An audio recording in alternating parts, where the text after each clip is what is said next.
ಆತ್ಮೀಯ ವೀಕ್ಷಕರಿಗೆ ಸ್ವಾಗತ. ನಾನು ನಿಮ್ಮ MM ರಾಜೀಭಾಯಿ.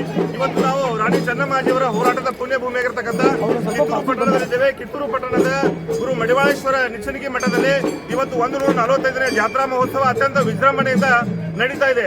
ಪವಾಡ ಪುರುಷನ ಮಹಿಮೆಗಳನ್ನ ತಿಳಿದಂತ ಎಲ್ಲ ಭಕ್ತರು ಇಲ್ಲಿ ಒಂದು ಸಾವಿರಾರು ಸಂಖ್ಯೆಯಲ್ಲಿ ಆಗಮಿಸಿ ಇವತ್ತು ಈ ಜಾತ್ರೆ ಮಹೋತ್ಸವದಲ್ಲಿ ಪಾಲ್ಗೊಂಡು ಪುನೀತರಾಗ್ತಾ ಇದ್ದಾರೆ.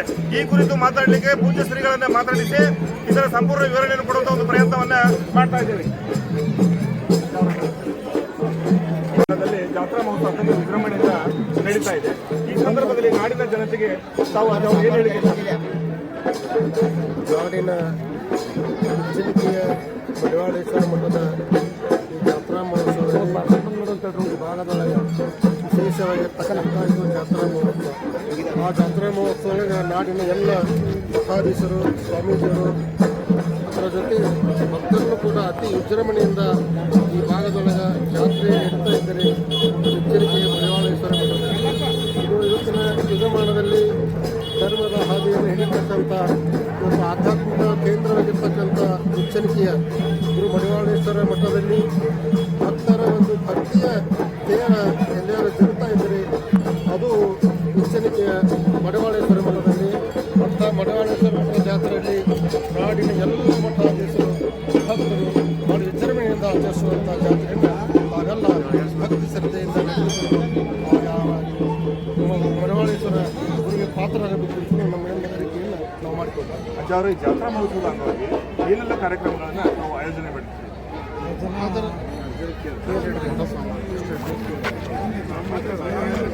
ಈಗ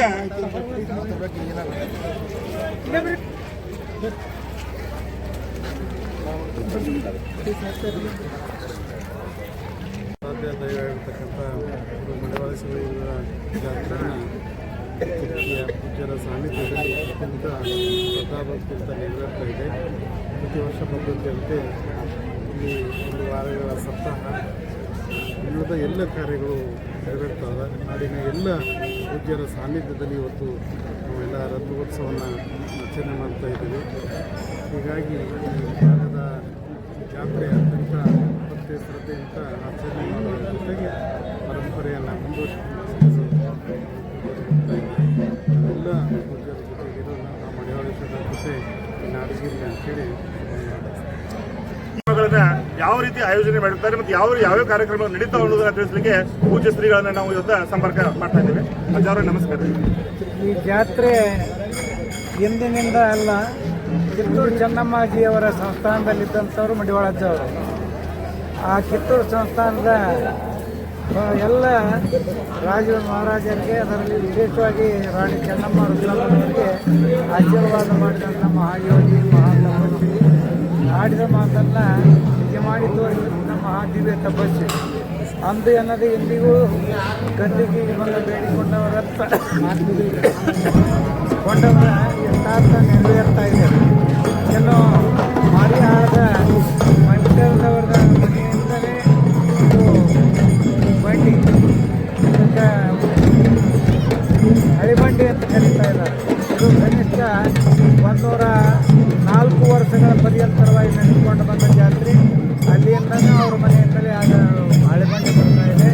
ಇಲ್ಲಿ 7 ದಿನ ಊಟ ಇರ್ತಾ ಇದೆ, ಭಜನೆ ಇರ್ತಾ ಇದೆ, ಕೇಂದ್ರ ಇರ್ತಾ ಇದೆ, ಇನ್ನೂ ಹಲವಾರು ಕಾರ್ಯಕ್ರಮಗಳ ಜೊತೆಗೆ ಮಹಾನ್ ಮಹಿಮಾ ಪವಾಡ ಪುರುಷನ ಒಂದು ಮಹಾನ್ ಶಕ್ತಿ ಎಲ್ಲರೂ ಬಾಗ್ತಾ ಇದ್ದಾರೆ. ಈ ಮಠದ ಕೆಳಗೆ 80 ಹಳ್ಳಿಗಳಿದ್ದಾವೆ. ಮತ್ತು ವಿಶೇಷವಾಗಿ ರಕ್ತದಾನ ಶಿಬಿರ ಮತ್ತು ವಿಶೇಷವಾಗಿ ಉಚಿತ ಸಾಮೂಹಿಕ ಆರೋಗ್ಯ ಶಿಬಿರ, ಹೀಗೆ ಜನೋಪಯೋಗಿ ಕಾರ್ಯಕ್ರಮಗಳನ್ನು ಇಲ್ಲಿ ಪ್ರತಿ ವರ್ಷ ನೆರವೇರಿಸಿಕೊಂಡು ಬರ್ತಾ ಇದ್ದೇವೆ. ಇದೇ ರೀತಿಯಾಗಿ ಈ ವರ್ಷ ಸಚಿವವಾಗಿ ಅದ್ದೂರಿಯಾಗಿ ನೆರವೇರಿಸಿಕೊಂಡು ಬಂದ ಹಾಗೆಯೇ ಸುರೇಶ್ ಮಾರಿಯಾಮಿಯವರ ಹಳೆಬಂಡಿನೂ ಅವರು ಭಕ್ತಿಗೆ ತಂದಿದ್ದಾರೆ. ಅವರು ಕಾಸಾ ಮಡಿವಾಳಜ್ಜನವರ ಮನೆತನಕ್ಕೇನೆ ಅವರು ಮಡಿವಾಳಜ್ಜನ ಕಾಸಾ ಭಕ್ತರು. ಹೀಗಿರೋದ್ರಿಂದ ಕನಿಷ್ಠ 45ರಿಂದ 50 ಹಳ್ಳಿಗೆ ಇದೊಂದು ಜಾತ್ರೆ, ಒಂದೇ ಜಾತ್ರೆ. ಕಿತ್ತೂರಿನಲ್ಲಿ ಎಲ್ಲ 45 ದೊಡ್ಡ ಜಾತ್ರೆ. ಹೀಗಿರೋದ್ರಿಂದ ಬಹು ವಿಜೃಂಭಣೆಯಿಂದ ಮತ್ತು ವೈರಾಗ್ಯ ಆತಿಥ ಏನೂ ಬೇಡಿಲ್ಲ. ಆತಿಥ ಬೇಡಿದ್ದ ಅಂತಂದ್ರೆ ಇವತ್ತಿನ ದಿವಸ ನಮ್ಮದು ಸುಬ್ರಹ್ಮಣ್ಯಕ್ಕಿಂತ ದೊಡ್ಡದಾಗ್ತದೆ. ಅವರು ಬಿದ್ದೋಗೋ ಮಟ್ಟ ಕಟ್ಟಕ್ಕೆ ಬಂದಿಲ್ಲ. ನಾವು ಆತ್ಮ ಸಂರಕ್ಷಣೆಯನ್ನು ಮಾಡ್ಕೊಂಡು ಬರ್ತೀವಿ, ಆಶೀರ್ವಾದ ಮಾಡಕ್ಕೆ ಬಂದೇವಿ. ಎಂತ ಒಂದು ಜನ ಬಿದ್ದೋಗೋ ಗಾಡಿಗಳು ಏನು ಬೇಕಾದ್ರೆ ನೀವು ಕಟ್ಟಿಬರ್ರಿ ಅನ್ನುವಂಥ ವೈರಾಗ್ಯದ ಮಾತಪ್ಪಸಿ ಇವರ ಸಾಥಿಯಾಗಿರ್ತಕ್ಕಂಥವ್ರು ಸಿಸ್ನಾಳ್ ಶರೀಫಜ್ಜ, ಸಿದ್ದಾರೂಢರು, ಆನಂತರ ನಾಗಲಿಂಗಪ್ಪ, ಇವ್ರದ್ದೊಂದು ಸಂಘ. ಇವರು ದೇಶ ಸಂಚಾರ ಮಾಡ್ತಾ ಏನನ್ನೂ ಬಯಸಿಲ್ಲ. ನೇಪಾಳಕ್ಕೆ ಹೋದಾಗ ಮಹಾರಾಜ ಮಕ್ಕಳಿಲ್ಲ ಅಂಥೇಳಿ ಕೇಳಿದಾಗ ಆಶೀರ್ವಾದ ಮಕ್ಕಳಾದಾಗ ಒಂದು ಬಂಗಾರದ ಕನಿಷ್ಠ ಒಂದು 50 kg ಬಂಗಾರದ ಸಿಂಹಾಸನ ಮಾಡಿಸಿಕೊಟ್ಟಾಗ ಅದನ್ನು ಅಲ್ಲಿಯೇ ಕರೆಸಿ ತುಂಡು ಮಾಡಿ ಭಕ್ತರಿಗೆ ಕೊಟ್ಟು ಬಂದು ಬರ್ತಾವೆ. ಇಲ್ಲೇ ಬೆಳವಾಡಿಯಲ್ಲಿ ಒಂದು 25 ಎಕರೆ ಹೊಲ ಕೊಟ್ಟಿದ್ರಂತೆ, ಅದನ್ನೇ ದೈವ ಕೊಟ್ಟು ಬಂದವನು.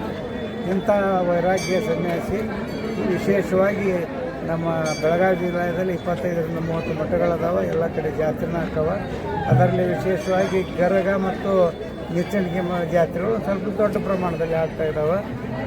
ಇಲ್ಲಿ ವಿಶೇಷ ಏನು ಅಂದ್ರೆ ಅವರು ಏನು ಸಂಕಲ್ಪ ಮಾಡಿರ್ತಾರೆ ಅದು ಒಂದು ತಿಂಗಳ ಅಥವಾ ಒಂದು ವರ್ಷದೊಳಗೆ ನೆರವೇರ್ತೈತಿ. ಇನ್ನೊಂದು ವಿಶೇಷ ಏನಂತಂದ್ರೆ ಇಲ್ಲಿ ದನಗಳು ಯಾರು ಅವು ಹೆರಿಗೆ ಆದ ತಕ್ಷಣವೇ ಗಿಣ್ಣದ ಹಾಲು ತಂದು ಕೊಡೋದಲ್ಲ, ಅವ್ರು ಮರುದಿವ್ಸ ತಿಂತಾವೆ. ಹೀಗಾಗಿ ನಮ್ಮ ಮಠದಲ್ಲಿ ದಿನನಿತ್ಯ ಗಿಣ್ಣದ ಹಾಲು ತಿಂತಾ ಇದ್ದಾವೆ. ಮತ್ತು ಬೋರ್ ಹಾಕಿಸ್ಬೇಕಂತ ಅವ್ರು ಬಾಯಿ ನೋಡೋದಿಲ್ಲ. ಅಜ್ಜಿಗೆ ಬರೋದು ಗಟ್ಟಿ ಮೇಲೆ ಒಂದು ಕಾಯಿ ಇಡೋದು, ಅದನ್ನೇ ಹೋಗಿ ಬೋರ್ ಇಲ್ಲಿ ಹೊಡೆಯೋಣ ಅಂತ ನೀರು ಕಳೆದ ಮೇಲೆ ಹೊಡೆದ್ರೆ ನೀರು ಬೀಳ್ತದೆ. ಹೀಗೆ ಒಂದು ಕೇಂದ್ರೀಯ ಶಕ್ತಿಗಳಂಥ ಕ್ಷೇತ್ರ. ಆ ಕ್ಷೇತ್ರದ ಮಹಿಮೆ ಎಷ್ಟು ಹೇಳಿದ್ರೆ ಕಡಿಮೆ ಇದೆ. ಅದಕ್ಕೋಸ್ಕರವಾಗಿ ಆತನ ಜಾತ್ರೆಗೆ ಬಂದಂಥವ್ರೆಲ್ಲರಿಗೂ ಒಳ್ಳೆಯದಾಗಲಿ, ಸುಖ ಆಗಲಿ, ನಾಡಿಗೆ ಜಗತ್ತಿಗೆ ಒಳ್ಳೆಯದಾಗಲಿ. ನಮ್ಮ ಶತ್ರು ರಾಷ್ಟ್ರದವ್ರು ಕಾಡ್ತಕ್ಕಂಥ ಅದು ದೂರ ಆಗಲಿ, ಮಳೆ ಬೆಳೆ ಸಮೃದ್ಧಿ ಆಗಲಿ, ಸೈನಿಕರ ಚಲೋ ಆಗಲಿ, ರೈತರ ಚಲೋ ಆಗಲಿ ಅಂತ ನಾನು ಓಕೆ ಸರ್, ಧನ್ಯವಾದ.